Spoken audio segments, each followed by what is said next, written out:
Hello and welcome to page 4.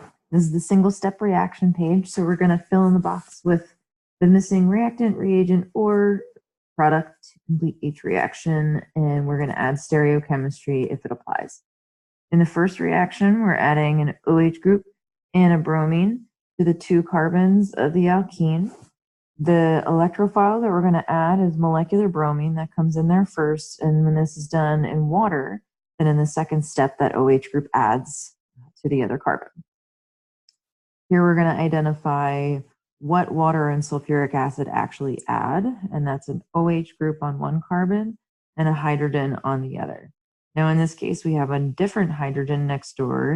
I'm going to label them blue. So there's actually 2 possible solutions for this of which alkene would give this product.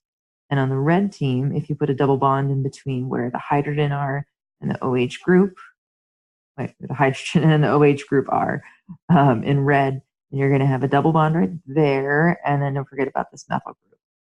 On that blue team, if you take off the hydrogen on the end carbon and the OH group there on the second carbon, you have a terminal alkene instead, and so either of these would give the answer there.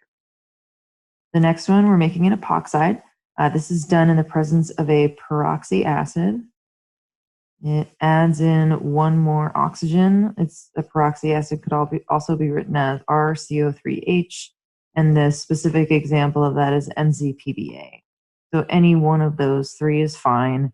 And a good way to visualize that is to think about that peroxy acid actually on top of that alkene, and you're going to be forming an oxygen carbon bond between the 2 carbons of the alkene and the oxygen of the peroxy acid. We then look at the part D, and we see that we have from the starting material alkene to the product alcohol that we've not only added this OH group, but we've also have added that hydrogen. And the thing of note here is that the OH group is added to the less substituted carbon. This is also known as an anti-Markovnikov addition. It doesn't go through a carbocation intermediate. This is done in 2 steps. This is a hydroboration reaction to start.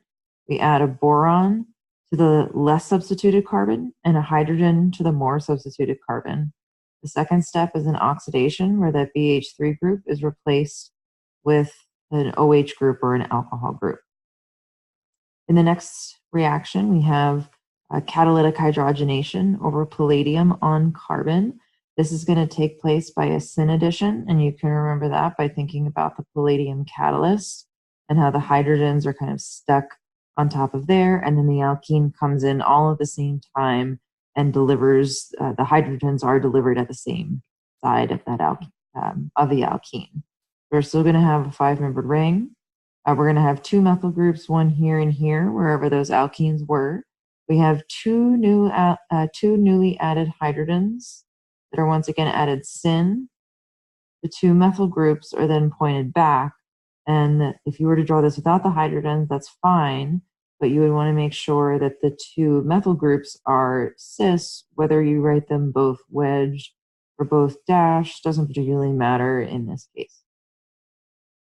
And the last one here on this page is an oxidative cleavage using potassium permanganate. This is the strong oxidizing agent. And we're going to be cutting this carbon-carbon double bond entirely, including the single bond as well. So we can see here on the left side, we have 3 carbons, 1, 2, 3, and we put a carbonyl there on the end where the alkene was. We oxidize off that hydrogen. We now have an OH group, or rather, we have a carboxylic acid. The other side, we have a lot more carbons. We have the same carbon skeleton, so those 6 carbons all together. And this carbon, where there was an alkene, we now have a carbonyl, and that is, in this case, a ketone. And that is it for page 4. Thank you for watching.